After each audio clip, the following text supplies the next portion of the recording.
तो झारखंड अधिविद्य परिषद के सभी छात्रों को मेरा नमस्कार और जोहार।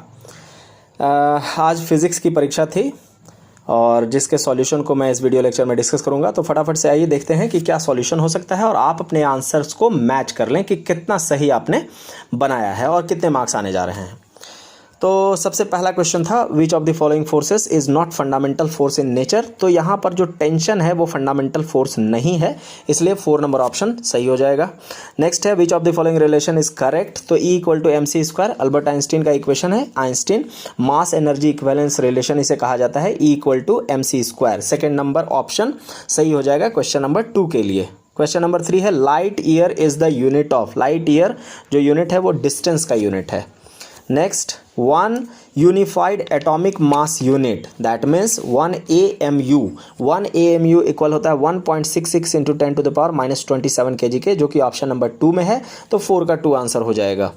नेक्स्ट है 5 विच of the following physical quantities has neither unit nor dimension. तो देखिए जब आप रिलेटिव डेंसिटी के लिए लिखते हैं तो एक प्रकार की डेंसिटी दैट मीन्स किसी मटेरियल की डेंसिटी को आप कंपेयर करते हैं वाटर की डेंसिटी से, तो दो डेंसिटी को आपस में जब आप डिवाइड करते हैं तो दोनों का यूनिट कैंसिल हो जाता है, तो कोई यूनिट नहीं बचता है और साथ में कोई डायमेंशन भी नहीं आता है।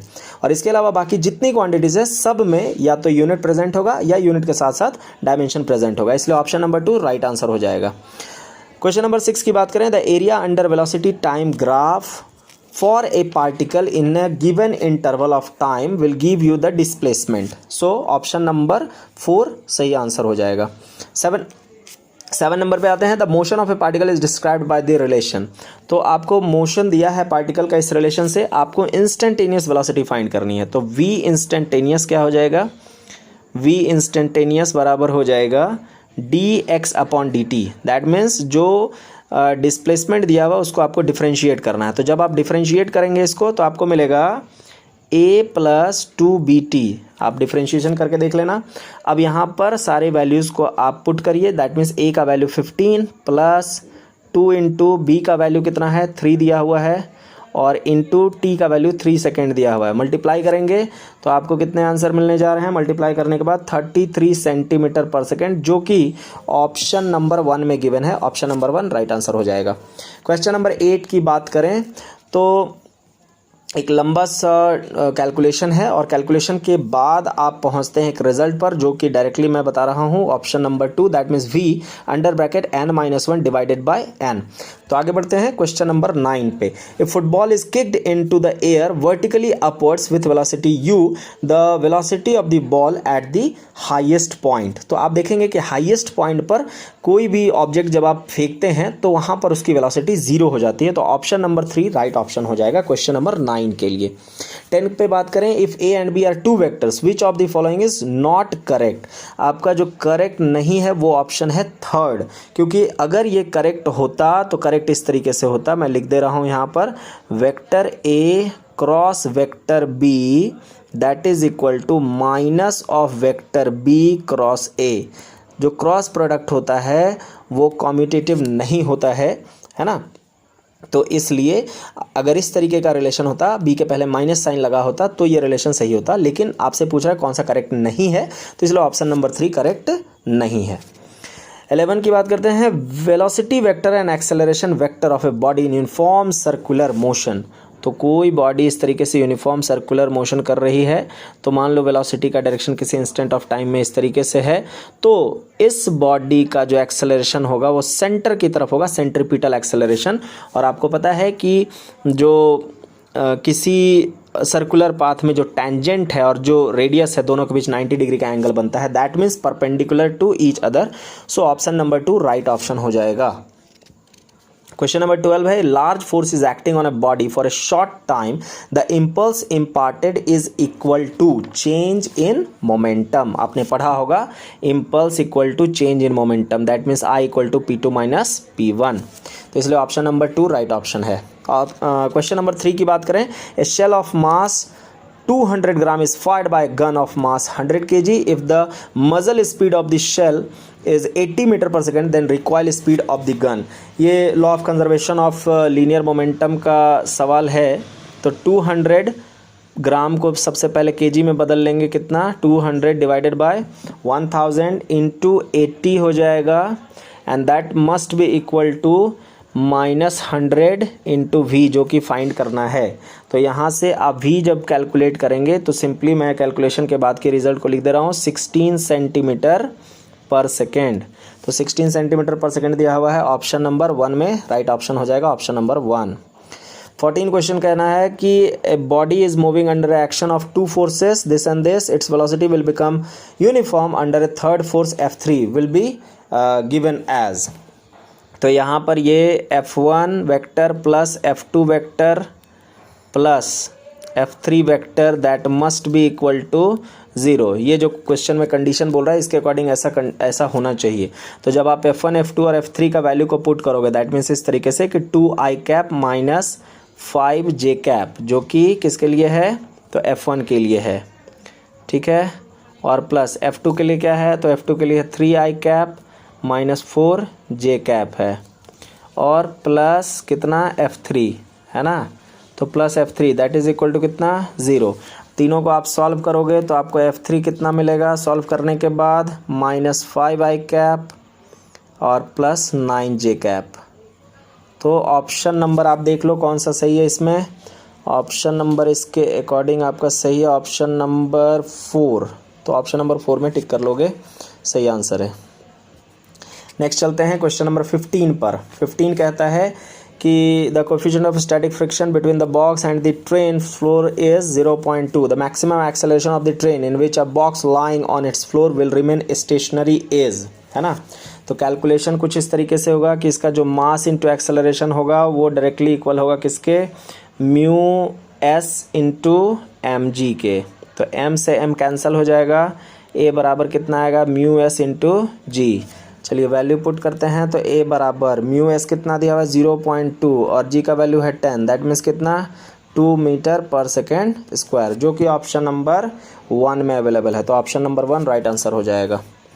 The work done by a body against friction always results in loss of kinetic energy, so option number 1 correct answer हो जाएगा।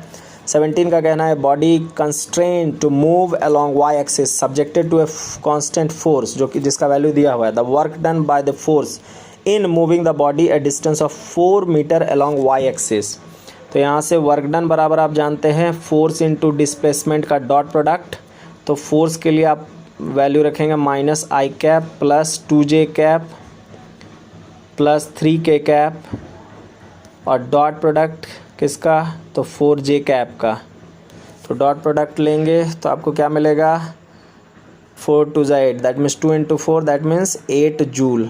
तो 8 जूल ऑप्शन नंबर 2 में अवेलेबल है, ऑप्शन नंबर 2 राइट आंसर हो जाएगा।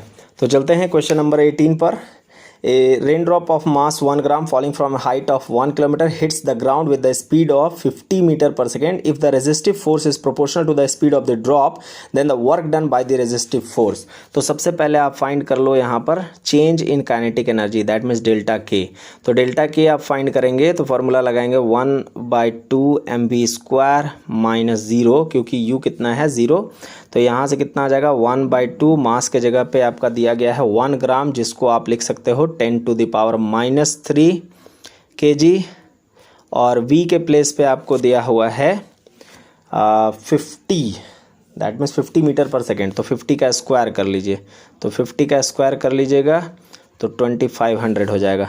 जब आप इसको सॉल्व करोगे तो आपको मिलेगा 1.25 जूल, ठीक है। तो यहाँ से दूसरा चीज़ आप फाइंड कर लो WG, है ना, work done due to gravitational force, that means mgh हो जाएगा, और जो कि पोटेंशियल एनर्जी के इक्वल है। तो 10⁻³ इंटू 10 इंटू h है 10⁻³ है ना, जो कि 1 किलोमीटर है। तो 1 किलोमीटर को मीटर में बदला है मैंने। तो अब यहाँ से वर्क एनर्जी थ्योरम लगाएंगे, डेल्टा के equal to WG plus WR, है ना, जो कि रेजिस्टिव फोर्स के कारण वर्क डन है। तो यहाँ से WR कितना हो जाएगा, डेल्टा के में से WG को सब्ट्रैक्ट कर दोगे, दैट मीन्स 1.25 में से सब्ट्रैक्ट आप कर देंगे, ये जो WG है वो आ जाएगा 10 जूल यहाँ से। तो 1.25 में से 10 जूल सब्ट्रैक्ट कर देंगे तो आपको कितना मिल रहा है, आपको मिल रहा है -8.75 जूल, ठीक है, 8.75 जूल, जो कि ऑप्शन नंबर 4 में अवेलेबल है। तो ऑप्शन नंबर 4 राइट ऑप्शन हो जाएगा। नेक्स्ट है question number 19, the power of a water pump is 2 kilowatt if G equal to 10 meter per second square, the amount of water it can raise in 1 minute to a height of 10 meter is. Simple question है। इस तो आपको m find करना है, p के place पे आप रख दो 2000, है ना, m फाइंड करना है, g के प्लेस पे 10 हो जाएगा, h के प्लेस पे 10 हो जाएगा, और divided by time 1 minute, that mean 60 seconds.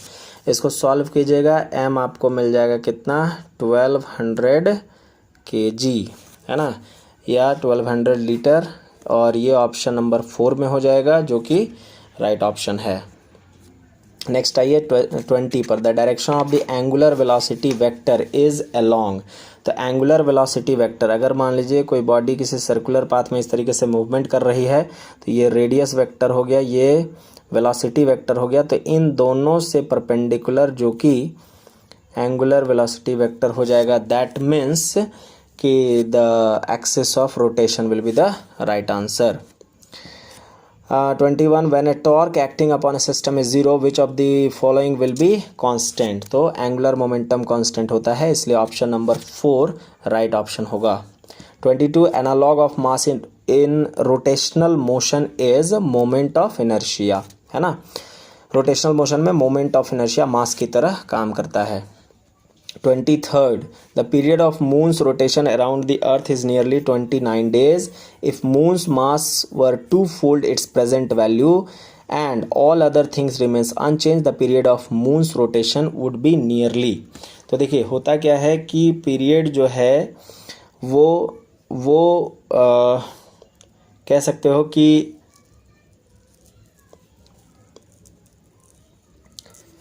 Question number 23 है, the period of moon's rotation around the earth is nearly 29 days if moon's mass were two fold its present value and all other things remains unchange, the period of moon's rotation would be nearly. तो देखो मास के बदलने से उसके time period पर कोई effect नहीं पड़ता है, तो इसके लिए टाइम पीरियड जो है वो अनचेंज रह जाएगा, दैट मीन्स 29 डेज ही रह जाएगा, और इसलिए ऑप्शन नंबर 4 करेक्ट ऑप्शन होगा। नेक्स्ट है, 2 spheres of masses small m and capital M are situated in air and the gravitational force between them is F. The space around the mass is now filled with a liquid of specific gravity 3. The gravitational force will now be, no change in gravitational force will be there. That means option number 2 right option हो जाएगा। Next, if me is the mass of the earth and r is its radius, ratio of acceleration due to gravity। देखो आप g को कैसे लिखते हो, capital G capital M upon R square, तो आपसे स्मॉल g और कैपिटल G के बीच रिलेशन पूछ रहा है, तो जो कि हो जाएगा M अपॉन आर स्क्वायर। तो इस क्वेश्चन के अकॉर्डिंग इसका जो आंसर होना चाहिए वो 2 नंबर होना चाहिए, राइट ऑप्शन हो जाएगा 2 नंबर ऑप्शन। नेक्स्ट है, the share modulus is also known as modulus of rigidity, 3rd number option सही है। Question number 27, the breaking stress of a wire depends upon the material of the wire, 3rd number option will be the right option। Question number 28 पे बात करेंगे, man is sitting in a boat which is floating in a pond. If a man drinks some more water from the pond, the level of water in the pond remains unchanged, option number 3 right option हो जाएगा। After terminal velocity is reached, the acceleration of the body falling through a viscous fluid is equal to 0. Acceleration will become 0, क्योंकि जब कोई body terminal velocity से movement करने लगती है तो ये कांस्टेंट वेलोसिटी है, और कांस्टेंट वेलोसिटी के लिए एक्सेलरेशन 0 हो जाता है, ऑप्शन नंबर 1 राइट ऑप्शन हो जाएगा। क्वेश्चन नंबर 30 का कहना है, the rate of loss of heat minus d theta upon d t of the body is directly proportional to the temperature difference of a body and surrounding. This statement is Newton's law of cooling, option number 2 will be the answer of question number 30। 31 पे चलते हैं, Wien's displacement law expresses the relation between wavelength corresponding to the maximum energy and temperature, so option number 4 will be the right answer। Next 32, which of the following process is correct for given PV diagram? So isobaric process, क्योंकि pressure is constant and here मतलब इस question में pressure आपका constant है और इसलिए आप इसको आइसोबेरिक प्रोसेस कह सकते हैं। ऑप्शन नंबर 3 राइट ऑप्शन होगा। Mayer's formula for the relation between two principal specific heats, तो Cp minus Cv equal to R है ना। दैट मीन्स ऑप्शन नंबर 3 जो है वो राइट ऑप्शन हो जाएगा। नेक्स्ट क्वेश्चन है Boyle's law is applicable for n, so Boyle's law जो होता है वो आइसोथर्मल प्रोसेस के लिए एप्लीकेबल होता है। Option number 2 right option. 35 का कहना है the volume of vessel A is twice the volume of another vessel B and both of them are filled with the same gas. If the gas in A is twice the temperature and twice the pressure in comparison to the gas in B, then the ratio of the gas molecules in A to that of B. तो आपके पास एक बहुत ही famous relation है PV equal to NRT, ठीक है। तो यहाँ से आप N इक्वल टू क्या लिख सकते हो, तो N इक्वल टू लिख सकते हो PV अपॉन RT। तो मान लीजिए कि हम बी की बात करते हैं पहले, तो n B equal to P V upon R T हो गया। उसी तरीके से जब आप एन ए के लिए लिखिएगा तो क्वेश्चन के अकॉर्डिंग प्रेशर 2 टाइम्स है तो 2p हो गया, वॉल्यूम 2 टाइम्स है तो दैट मीन्स 2v हो गया, डिवाइडेड बाय आर इनटू जो टेम्परेचर है वो भी 2 टाइम्स है, दैट मीन्स 2t हो गया। तो फाइनली आपको एन ए कितना मिला, तो एन ए आपका मिल गया 2pv divided by R T.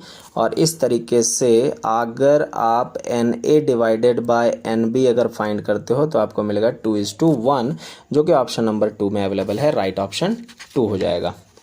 Question number 36, a particle is executing simple harmonic motion with an amplitude a, the distance traveled by the particle in one time period is 4a will be the right option। तो fourth option सही हो जाएगा। The equation of motion of a simple harmonic motion is, तो simple harmonic motion का जैसे अगर आप थोड़ा सा एक्सप्लेनेशन देख लें कि जो डिस्प्लेसमेंट x है उसे हम लोग a sin ओमेगा t लिखते हैं, a sin ओमेगा t। तो आप इसको अगर एक बार डिफ्रेंशिएट कर दो that means dx upon dt कर लो तो आपको मिल जाएगा a omega cos omega t। और अगर एक बार और डिफ्रेंशिएट कर लो तो d2x upon dt square that is equal to हो जाएगा minus A omega square sine omega T. और यहाँ से आपको d2x divided by dt square equal to लिख सकते हैं आप minus omega square x। So option number A that means 1 right option हो जाएगा। 38 का कहना है particle is executing simple harmonic motion with an amplitude A and angular velocity omega, the ratio of maximum acceleration to the maximum velocity of the particle is omega. So option number 3 right option होगा। थोड़ा सा इसको explain भी कर दूं, जैसे जो maximum velocity है वो हो जाती है ओमेगा ए और जो मैक्सिमम एम्पलीट्यूड है वो हो जाता है ओमेगा स्क्वायर ए। और आपसे पूछा है क्या, इन दोनों का रेशियो, तो ए मैक्स डिवाइडेड बाय आपको वी मैक्स पूछ रहा है, तो कैसे हो जाएगा omega square A divided by omega A. तो आप समझ सकते हो कि यहाँ से आपको मिल जाएगा ओमेगा, इसलिए ऑप्शन नंबर 3 राइट ऑप्शन है। नेक्स्ट आइए, when sound wave is refracted from air to water which of the following quantities remains unchanged, जो फ्रीक्वेंसी होती है वो अनचेंज्ड होती है, ऑप्शन नंबर 4 राइट ऑप्शन हो जाएगा। नेक्स्ट है progressive wave is represented by, एक प्रोग्रेसिव वेव का इक्वेशन लिखा हुआ है, मैं इस इक्वेशन को लिख रहा हूँ y इक्वल टू 5 साइन और मैं क्या करता हूँ 2 पाई को यहाँ से कॉमन निकाल लेता हूँ ब्रैकेट के अंदर से। तो 2 पाई अगर कॉमन निकालेंगे तो ब्रैकेट के अंदर मिल जाएगा 50t माइनस एक्स, ठीक है। अब जो स्टैंडर्ड इक्वेशन होता है प्रोग्रेसिव वेव का, उस स्टैंडर्ड इक्वेशन को लिख रहा हूँ a sine 2 pi by lambda under bracket vt minus x. अब यहाँ से कंपेयर करेंगे अगर तो a बराबर देखिए a बराबर 5 मिल जाएगा, लैम्डा बराबर 1 मिलेगा और v बराबर मिल जाएगा हमें 50। अब हमें फाइंड करने बोला है मैक्सिमम वेलोसिटी v मैक्सिमम, और ये होता है a ओमेगा, और a ओमेगा को आप लिख सकते हो a इंटू ओमेगा के प्लेस पे लिख सकते हो 2 पाई न्यू और डिवाइडेड बाय हो जाएगा लैम्डा, है ना। अब वैल्यूज़ को पुट करो तो that means 5 into 2 pi into nu का वैल्यू रख दो 50, omega equal to 2 pi v upon lambda होगा।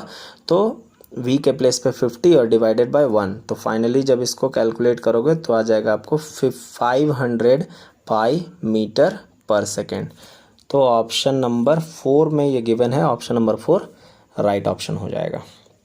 तो इस तरीके से 1 से लेके 40 तक के सॉल्यूशंस को मैंने एक्सप्लेन कर दिया है। आप अपने हिसाब से मिला लें और अपना मार्क्स तैयार कर लें, और ज़्यादा से ज़्यादा लोगों को इसे शेयर करने का प्रयास करेंगे ताकि वो भी निश्चिंत रहें कि वो प्रमोट हो रहे हैं या नहीं। मिलते हैं अगले वीडियो में। जय हिंद।